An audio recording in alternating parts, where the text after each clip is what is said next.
मज़ारों पे घंटे होने नहीं चाहिए। अरे मेरी हलवा खोर चिकनी चमेली, ये घंटे नहीं है, मज़ार ही नहीं होने चाहिए, क्योंकि ये भी नबी अलैहिस्सलाम की फरमान के खिलाफ ही तो बनाए गए हैं।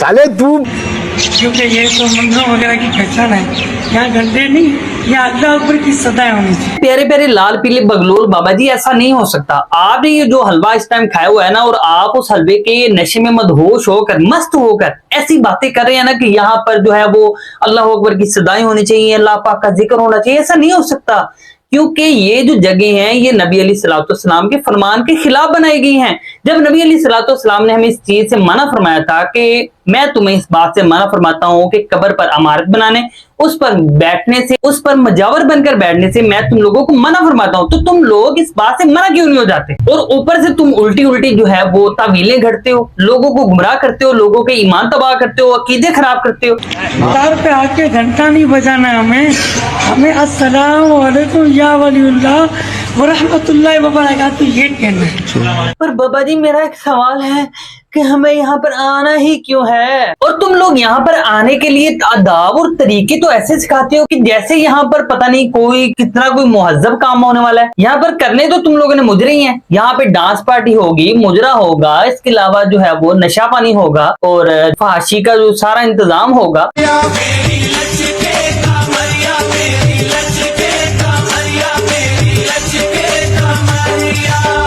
नैनों में कजरा, बालों में गजरा, पैया में घुंघरू, लचके कमरिया, नाचूंगी गुलर तले मेरे साथी, नाचूंगी गुलर तले मेरे साथी, घूंघट उगाड़ना रे या साबिर पिया, नाचूंगी गुलर तले मेरे साथी, घूंघट उगाड़ना रे या साबिर पिया, नाचूंगी गुलर तले मेरे साथी, घूंघट उगाड़ना रे, नाचूंगी गुलर तले, नाचूंगी। कैसे दिया आपको है? नहीं दिया? अच्छा।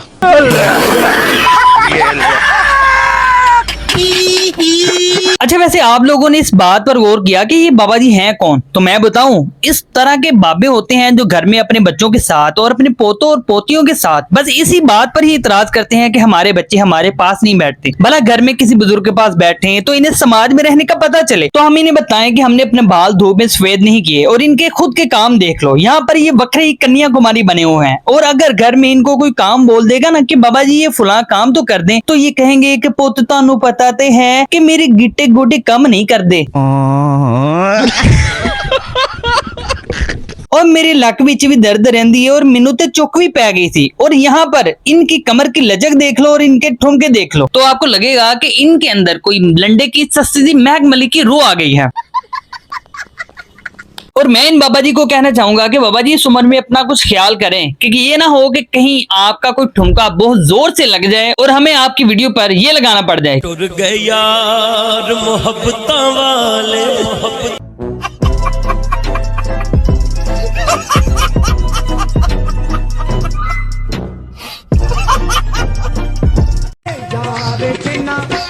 यार जिन्ना इश्क नमाज़ा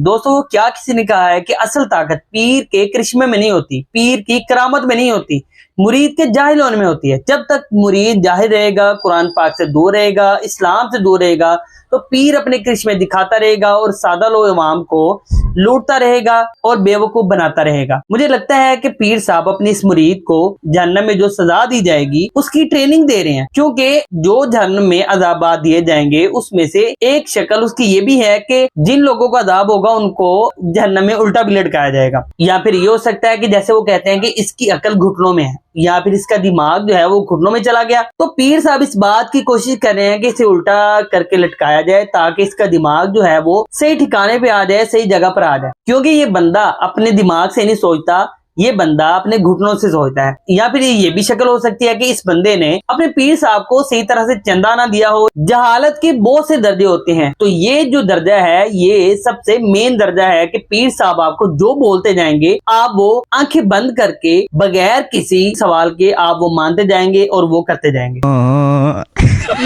तेरा दर दरे हकीकत है यही मेरी हकीकत। आता है जो भी दर पर, आता है जो भी दर पर, आता है जो भी दर पर, जाता है झोली भरकर। करम करो भाई। खाजा करम करो खाजा। अस्तगफिरुल्लाह अस्तगफिरुल्लाह। भाई सच बता रहा हूँ, हमारे यहाँ जो अंधी अकीदत के मारे हुए लोग हैं ना, वो खुदा के अलावा हर चीज से मांग सकते हैं।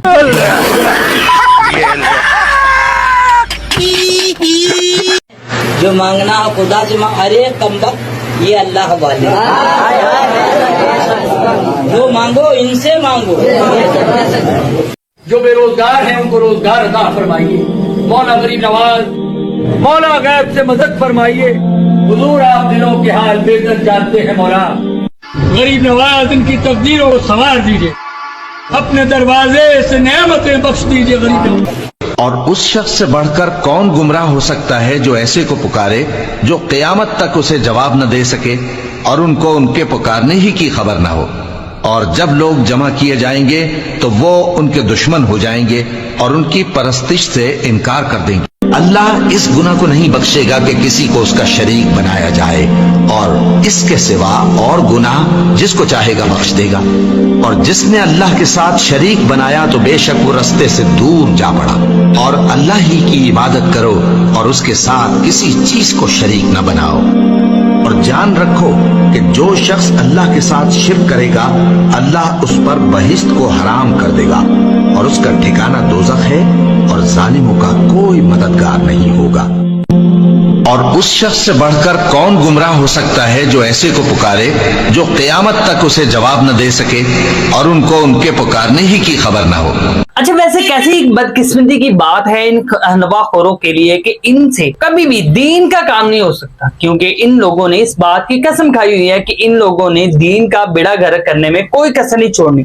लोगों का ईमान खराब करने में, लोगों का अकीदा खराब करने में किसी किस्म की कोई कसर नहीं छोड़नी। हालांकि आप इस बंदे की जो है वो उम्र देख सकते हैं कि कितना बुजुर्ग हो चुका है, फिर भी आप इस बात का अंदाजा लगा सकते हैं यहाँ से कि इस बंदे ने कितने ही लोगों का अकीदा खराब किया होगा, जो ये बात कर रहा है कि जनाब लोग कहते हैं कि अल्लाह से मांगो। हालांकि अल्लाह से नहीं मांगना चाहिए, इस बाजार में जो बंदा दफन है उससे मांगे, क्योंकि ये अल्लाह का बंदा है। हालांकि नबी अलैहिस्सलाम से ज्यादा अल्लाह के बंदे कौन थे, अल्लाह को महबूब कौन थे? तो क्या नबी अलैहिस्सलाम ने कभी ये तालीम दी कि जो भी मांगो मुझसे मांगो? हालांकि इसके बरक्स नबी अलैहिस्सलाम ने अपने सहाबी को फरमाया था, जब भी तुझे कोई मुश्किल पेश आए तो अल्लाह से इस बात की मदद मांगो, और अगर तुझे कोई मदद चाहिए तो अल्लाह ही से मदद मांग, क्योंकि नफा देने वाली भी जात वो है और नुकसान देने वाली भी जात भी वही है। और तुम्हारे परवरदिगार ने फरमाया है कि तुम मुझसे दुआ करो, मैं तुम्हारी दुआ कबूल करूंगा। जो लोग मेरी इबादत से अज़राए तकब्बुर कतराते हैं अनकरीब जहन्नम में जलील होकर दाखिल होंगे।